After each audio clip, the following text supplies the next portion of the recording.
എല്ലാവർക്കും പുതിയ വീഡിയോയിലേക്ക് സ്വാഗതം. ഇന്നത്തെ വിഷയം രാഹുകാലം എങ്ങനെ കണക്കാക്കാമെന്നാണ്.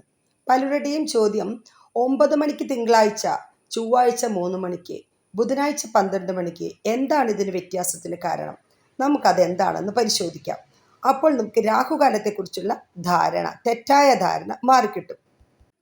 ഇത് മനസ്സിലാക്കാനായിട്ടുള്ള ഒരു സൂത്രവിദ്യയാണ് അവർ ഉപയോഗിക്കുന്നത്. അതെന്താണെന്ന് നമുക്ക് നോക്കാം. നോക്കൂ, mother so father bearing the turban. മനോഹരമായ സൂത്രവാക്യം എന്താണ് നമുക്ക് നോക്കാം. മദർ മൺഡേ, തിങ്കളാഴ്ച രാവിലെ 7:30. ഇനി സാറ്റർഡേ, സോ സാറ്റർഡേ, ശനിയാഴ്ച രാവിലെ 9 മണി. Father Friday 10:30. Bearing Wednesday. The Thursday. Turban Tuesday. എങ്ങനെയുണ്ട് ഈ സമവാക്യം? ഒന്നുകൂടെ വ്യക്തമാക്കി പറയുകയാണെങ്കിൽ, സൂര്യോദയം കഴിഞ്ഞ് ആദ്യത്തെ 2ാം ഭാഗമാണ് 7:30 അല്ലെ, തിങ്കൾ.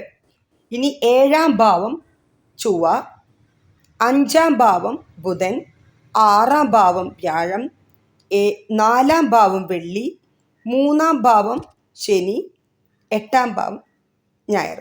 മനസ്സിലായോ? ഇല്ല അല്ലേ? 6 മണിയാണെങ്കിൽ ആദ്യത്തെ 1.5 മണിക്കൂർ കഴിഞ്ഞ് രണ്ടാമത്തെ 1.5 മണിക്കൂറിലാണ് രാഹുകാലം തിങ്കളാഴ്ച ആരംഭിക്കുന്നത്. കണക്കാക്കി നോക്കിയാൽ നിങ്ങൾക്ക് മനസ്സിലാവും. അതായത് ഒന്നും കൂടെ വ്യക്തം, സൂര്യ ഉദയം മുതൽ അസ്തമയം വരെയുള്ള പകൽ സമയത്തെ 8 തുല്യ ഭാഗങ്ങളാക്കുക. അതായത് 1.5 മണിക്കൂർ വീതം ആക്കി തിരിക്കുക. അപ്പോഴാണ് ചൊവ്വ, ബുധൻ, വ്യാഴം തുടങ്ങിയ രാശികളിൽ ഏത് ഭാഗത്തിലാണെന്ന് മനസ്സിലാക്കാൻ സാധിക്കും. രാഹുകാലം കണക്കാക്കാൻ പഠിച്ചുവെന്ന് വിശ്വസിക്കുന്നു. എന്തെങ്കിലും ഡൗട്ട് ഉണ്ടെങ്കിൽ ചോദിക്കുക. എല്ലാവർക്കും നന്ദി ഒരിക്കൽ കൂടി.